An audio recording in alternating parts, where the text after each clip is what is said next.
सभी फरवरी से इंतजार कर रहे थे। मैं मन की बात के माध्यम से एक बार फिर आपके बीच, अपने परिवारजनों के बीच आया हूं। एक बड़ी प्यारी सी उक्ति है, इति विदा पुनर्मिलनाय। इसका अर्थ भी उतना ही प्यारा है। मैं विदा लेता हूं फिर मिलने के लिए। इसी भाव से मैंने फरवरी में आपसे कहा था कि चुनाव नतीजों के बाद फिर मिलूंगा, और आज मन की बात के साथ मैं आपके बीच फिर हाजिर हूं। उम्मीद है आप सब अच्छे होंगे, घर में सबका स्वास्थ्य अच्छा होगा। और अब तो मानसून भी आ गया है, और जब मानसून आता है तो मन भी आनंदित हो जाता है। आज से फिर एक बार हम मन की बात में ऐसे देशवासियों की चर्चा करेंगे जो अपने कामों से समाज में, देश में बदलाव ला रहे हैं। हम चर्चा करेंगे हमारी समृद्ध संस्कृति की, गौरवशाली इतिहास की और विकसित भारत के प्रयास की। साथियों, फरवरी से लेकर अब तक जब भी महीने का आखिरी रविवार आने को होता था, तब मुझे आपसे इस संवाद की बहुत कमी महसूस होती थी। लेकिन मुझे ये देखकर बहुत अच्छा भी लगा कि इन महीनों में आप लोगों ने मुझे लाखों संदेश भेजे।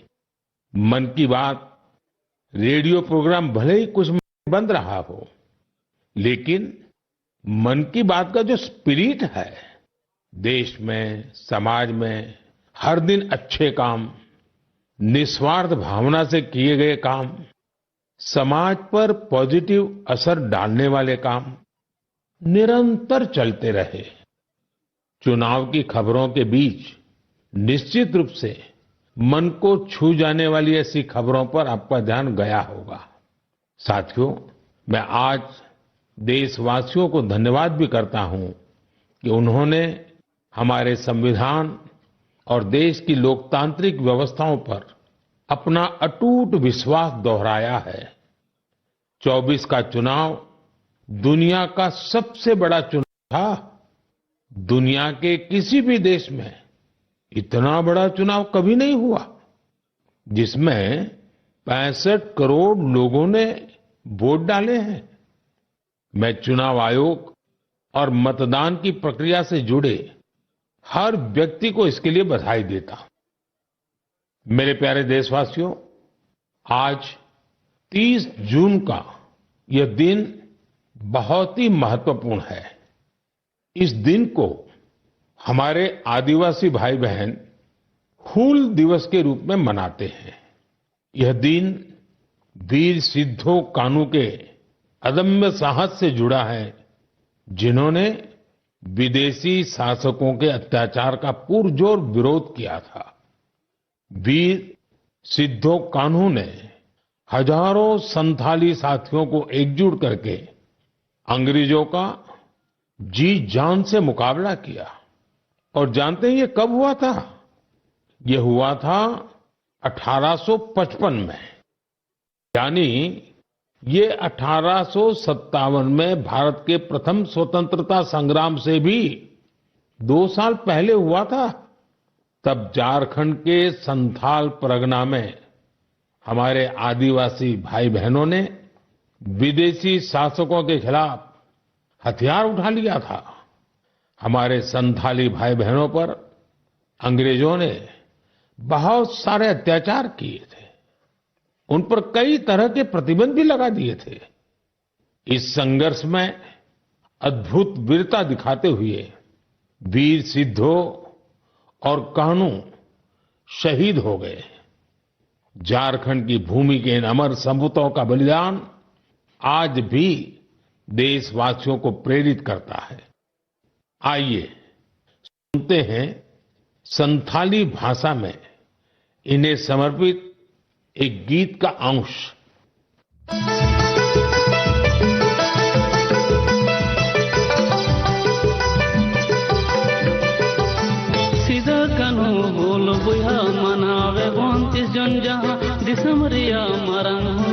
सांताल उल्का सांताल हुंदो आंदोड़ लेना इंग्रेज कानून भंगोड़ लेना जुमे बंजो एसपीटी अकेला गोईना जंगारे पैगान साड़ी कने झाम जा उनको होले बुझा होले होले। मेरे प्यारे साथियों, अगर मैं आपसे पूछूं कि दुनिया का सबसे अनमोल रिश्ता कौन सा होता है, तो आप जरूर कहेंगे मां। हम सबके जीवन में मां का दर्जा सबसे ऊंचा होता है। मां हर दुख सहकर भी अपने बच्चे का पालन पोषण करती है। हर मां अपने बच्चे पर हर स्नेह लुटाती है। जन्मदात्री मां का ये प्यार हम सब पर एक कर्ज की तरह होता है, जिसे कोई चुका नहीं सकता। मैं सोच रहा था, हम मां को कुछ दे तो सकते नहीं, लेकिन और कुछ कर सकते हैं क्या? इसी सोच में से इस वर्ष विश्व पर्यावरण दिवस पर एक विशेष अभियान शुरू किया गया है। इस अभियान का नाम है एक पेड़ मां के नाम। मैंने भी एक पेड़ अपनी मां के नाम लगाया है। मैंने सभी देशवासियों से, दुनिया के सभी देशों के लोगों से ये अपील की है कि अपनी मां के साथ मिलकर या उनके नाम पर एक पेड़ जरूर लगाएं। और मुझे ये देखकर बहुत खुशी है कि मां की स्मृति में या उनके सम्मान में पेड़ लगाने का अभियान तेजी से आगे बढ़ रहा है। लोग अपनी मां के साथ या फिर उनकी फोटो के साथ पेड़ लगाने की तस्वीरों को सोशल मीडिया पर साझा कर रहे हैं। हर कोई अपनी मां के लिए पेड़ लगा रहा है, चाहे वो अमीर हो या गरीब, चाहे वो कामकाजी महिला हो या गृहिणी। इस अभियान ने सबको मां के प्रति अपना स्नेह जताने का समान अवसर दिया है। वो अपनी तस्वीरों को #PlantForMother और #एक पेड़ मां के नाम इसके साथ साझा करके दूसरों को प्रेरित कर रहे हैं। साथियों, इस अभियान का एक और लाभ होगा। धरती भी मां के समान हमारा ख्याल रखती है। धरती मां ही हम सबके जीवन का आधार है। इसलिए हमारा भी कर्तव्य है कि हम धरती मां का भी ख्याल रखें। मां के नाम पेड़ लगाने के अभियान से अपनी मां का सम्मान तो होगा ही होगा, धरती मां की भी रक्षा होगी। पिछले एक दशक में भारत में सबके प्रयास से वन क्षेत्र का अभूतपूर्व विस्तार हुआ है। अमृत महोत्सव के दौरान देश भर में 60,000 से ज्यादा अमृत सरोवर भी बनाए गए हैं। अब हमें ऐसे ही मां के नाम पर पेड़ लगाने के अभियान को गति देनी है। मेरे प्यारे देशवासियों, देश के अलग अलग हिस्सों में मानसून तेजी से अपना रंग बिखेर रहा है और बारिश के इस मौसम में सबके घर में जिस चीज की खोज शुरू हो गई है वो है छाता। मन की बात में आज मैं आपको एक खास तरह के छातों के बारे में बताना चाहता हूं। ये छाते तैयार होते हैं हमारे केरला में। वैसे तो केरला की संस्कृति में छातों का विशेष महत्व है। छाते वहां कई परंपराओं और विधि विधान का अहम हिस्सा होते हैं।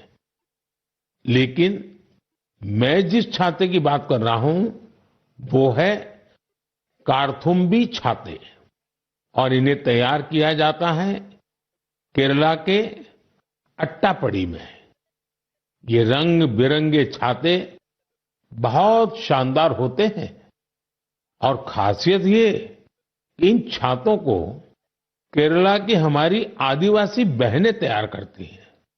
आज देश भर में इन छातों की मांग बढ़ रही है। इनकी ऑनलाइन बिक्री भी हो रही है। इन छातों को वट्टालक्की सहकारी कृषि सोसाइटी की देखरेख में बनाया जाता है। इस सोसाइटी का नेतृत्व हमारी नारी शक्ति के पास है।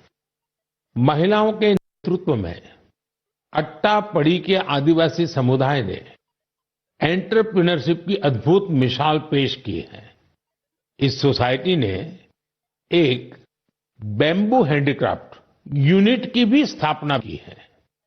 अब ये लोग एक रिटेल आउटलेट और एक पारंपरिक कैफे खोलने की भी तैयारी में है।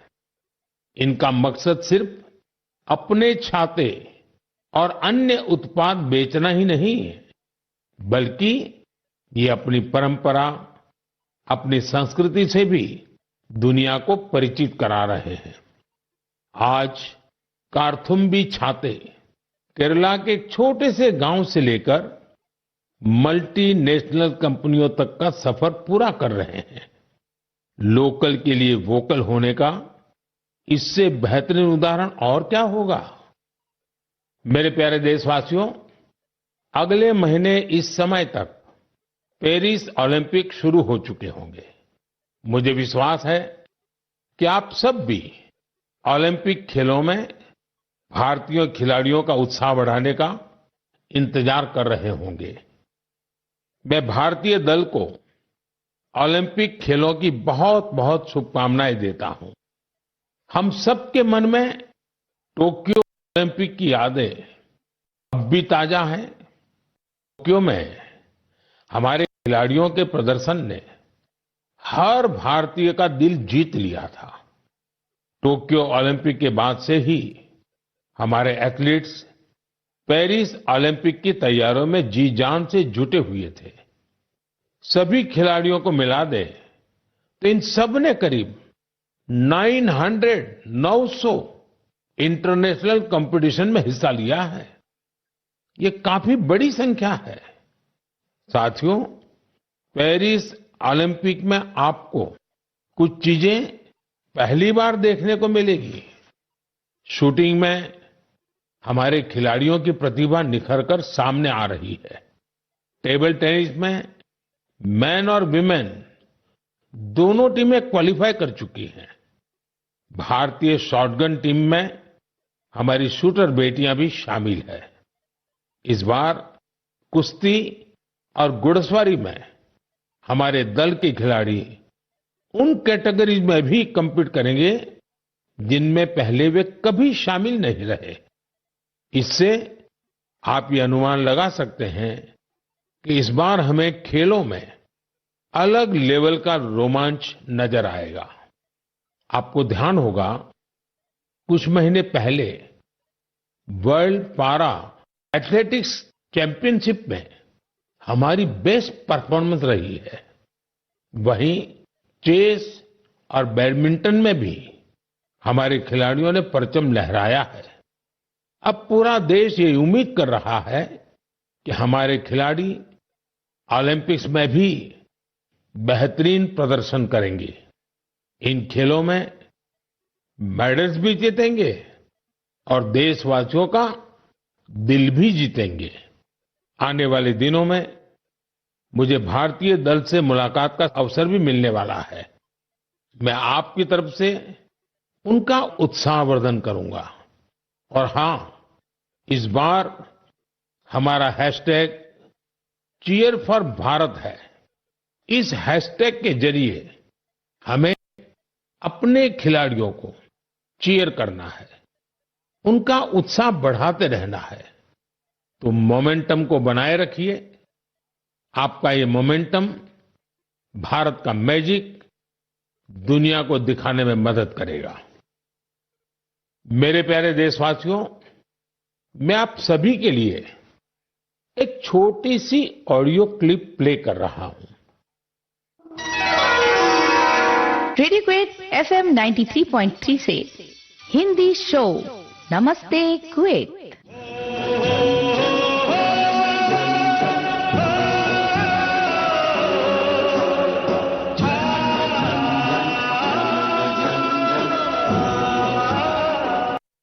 एक ऐसा कार्यक्रम जिसमें हम बात करेंगे कुवैत भारत संबंध के बारे में, कुवैत भारत संस्कृति के बारे में और उस रिश्ते के बारे में जो दोनों देशों को अलग अलग क्षेत्रों में जोड़ता है। इस रेडियो कार्यक्रम को सुनकर आप भी हैरत में पड़ गए ना? तो आइए आपको इसके पीछे की पूरी बात बताते हैं। दरअसल ये कुवैत रेडियो के एक प्रसारण की क्लिप है। अब आप सोचेंगे कि बात हो रही है कुवैत की, तो वहां हिंदी कहां से आ गई? दरअसल कुवैत सरकार ने अपने नेशनल रेडियो पर एक विशेष कार्यक्रम शुरू किया है और वो भी हिंदी में। कुवैत रेडियो पर हर रविवार को इसका प्रसारण आधे घंटे के लिए किया जाता है। इसमें भारतीय संस्कृति के अलग अलग रंग शामिल होते हैं। हमारी फिल्में और कला जगत से जुड़ी चर्चाएं वहां भारतीय समुदाय के बीच बहुत लोकप्रिय हैं। मुझे तो यहां तक बताया गया है कि कुवैत के स्थानीय लोग भी इसमें खूब दिलचस्पी ले रहे हैं। मैं कुवैत की सरकार और वहां के लोगों का हृदय से धन्यवाद करता हूं, जिन्होंने ये शानदार पहल की है। साथियों, आज दुनिया भर में हमारी संस्कृति का जिस तरह गौरवगान हो रहा है, उससे किस भारतीय को खुशी नहीं होगी? अब जैसे तुर्कमेनिस्तान में इस साल मई में वहां के राष्ट्रीय कवि की 300वीं जन्म जयंती मनाई गई। इस अवसर पर तुर्कमेनिस्तान के राष्ट्रपति ने दुनिया के 24 प्रसिद्ध कवियों की प्रतिमाओं का अनावरण किया। इनमें से एक प्रतिमा गुरुदेव रविंद्रनाथ टैगोर जी की भी है। ये गुरुदेव का सम्मान है, भारत का सम्मान है। इसी तरह जून के महीने में 2 कैरेबियाई देश सूरीनाम और सेंट विंसेंट एंड द ग्रेनाडीज ने अपने इंडियन हेरिटेज को पूरे जोश और उत्साह के साथ सेलिब्रेट किया। सूरीनाम में हिंदुस्तानी समुदाय हर साल 5 जून को इंडियन अराइवल डे और प्रवासी दिन के रूप में मनाता है। यहां तो हिंदी के साथ ही भोजपुरी भी खूब बोली जाती है। सेंट विंसेंट एंड द ग्रेनाडीज में रहने वाले हमारे भारतीय मूल के भाई बहनों की संख्या भी करीब 6000 है। उन सबको अपनी विरासत पर बहुत गर्व है। 1 जून को इन सब ने इंडियन अराइवल डे को जिस धूमधाम से मनाया, उससे उनकी ये भावना साफ झलकती है। दुनिया भर में भारतीय विरासत और संस्कृति का जब ऐसा विस्तार दिखता है, तो हर भारतीय को गर्व होता है। साथियों, इस महीने पूरी दुनिया ने 10वें योग दिवस को भरपूर उत्साह और उमंग के साथ मनाया है।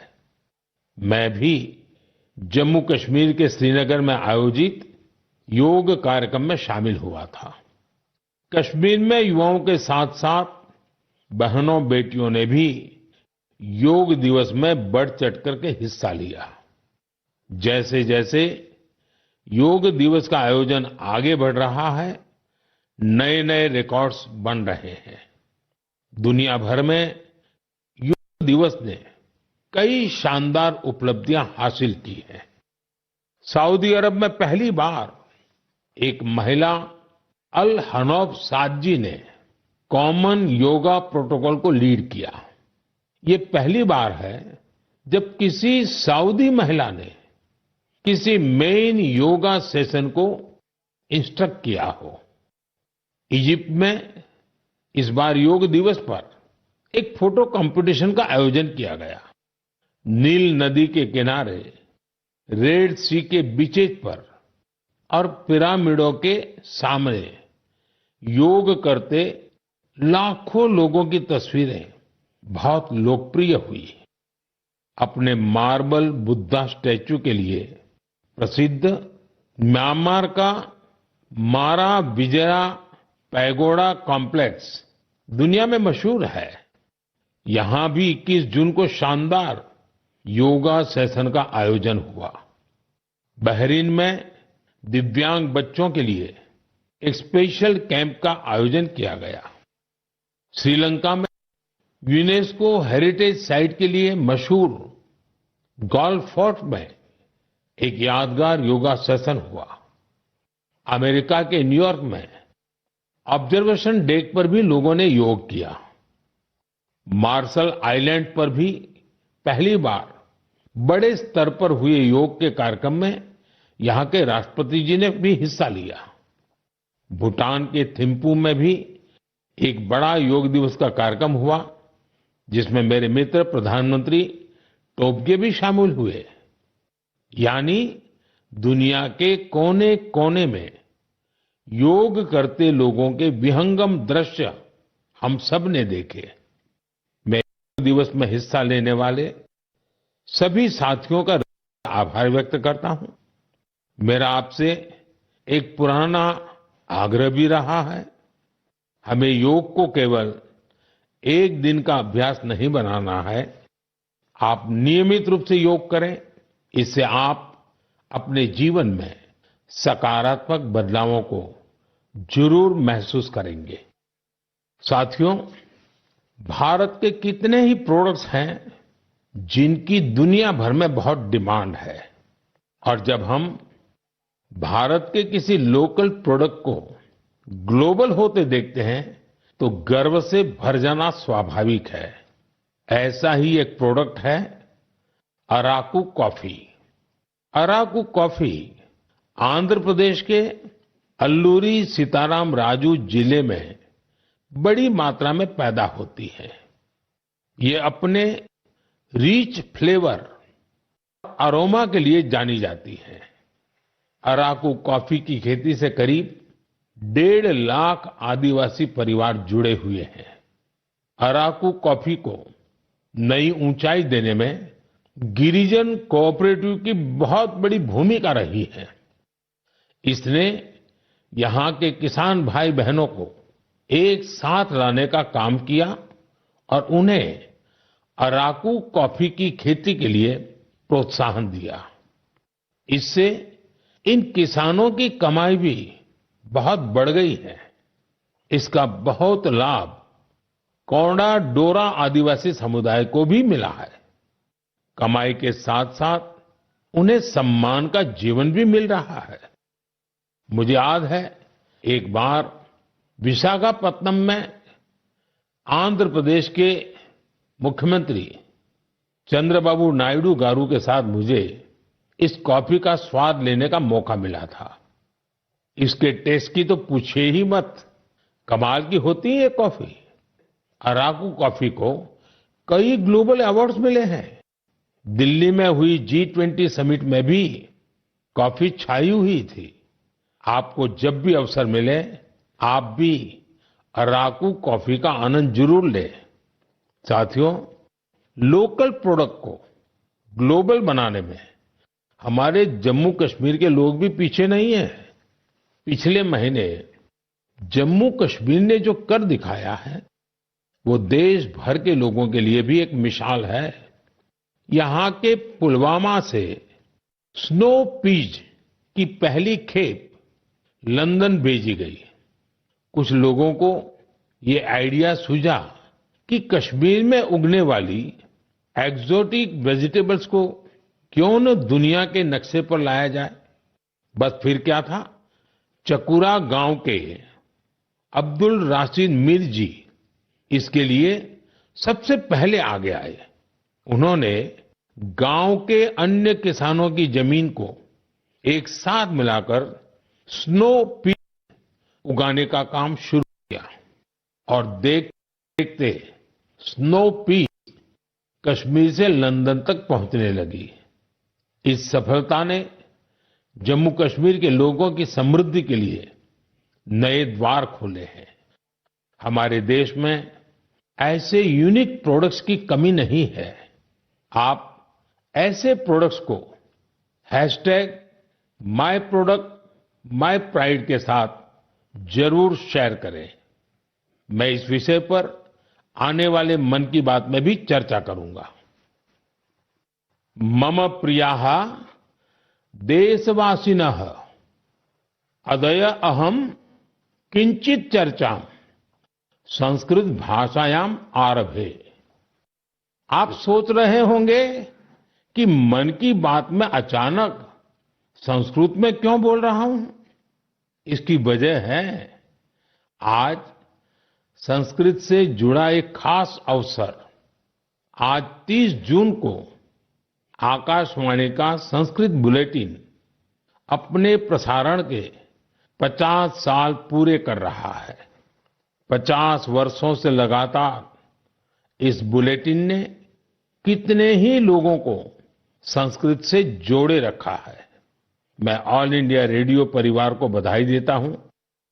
साथियों, संस्कृत की प्राचीन भारतीय ज्ञान और विज्ञान की प्रगति में बड़ी भूमिका रही है।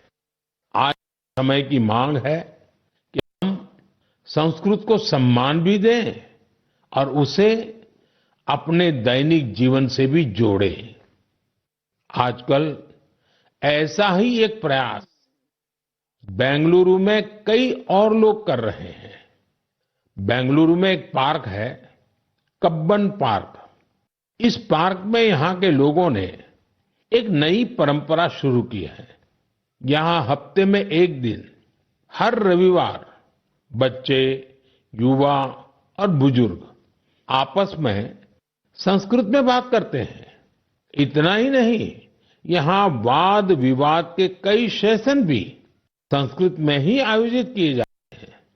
इनकी इस पहल का नाम है संस्कृत वीकेंड। इसकी शुरुआत एक वेबसाइट के जरिए समष्टि गुब्बी जी ने की है। कुछ दिनों पहले ही शुरू हुआ ये प्रयास बेंगलुरु वासियों के बीच देखते ही देखते काफी लोकप्रिय हो गया है। अगर हम सब इस तरह के प्रयास से जुड़े तो हमें विश्व की इतनी प्राचीन और वैज्ञानिक भाषा से बहुत कुछ सीखने को मिलेगा। मेरे प्यारे देशवासियों, मन की बात के इस एपिसोड में आपसे जुड़ना बहुत अच्छा रहा। अब ये सिलसिला फिर पहले की तरह चलता रहेगा। अब से एक सप्ताह बाद पवित्र रथ यात्रा की शुरुआत होने जा रही है। मेरी कामना है कि महाप्रभु जगन्नाथ की कृपा सभी देशवासियों पर सदैव बनी रहे। अमरनाथ यात्रा भी शुरू हो चुकी है और अगले कुछ दिनों में पंढरपुर वारी भी शुरू होने वाली है। मैं इन यात्राओं में शामिल होने वाले सभी श्रद्धालुओं को शुभकामनाएं देता हूं। आगे कच्छी नववर्ष, आषाढ़ी बीज का त्योहार भी है। इन सभी पर्व त्योहारों के लिए भी आप सभी को ढेर सारी शुभकामनाएं। मुझे विश्वास है कि पॉजिटिविटी से जुड़े जन भागीदारी के ऐसे प्रयासों को आप मेरे साथ अवश्य शेयर करते रहें। मैं अगले महीने आपके साथ फिर से जुड़ने की प्रतीक्षा कर रहा हूं। तब तक आप अपना भी, अपने परिवार का ध्यान रखिए। बहुत बहुत धन्यवाद। नमस्कार।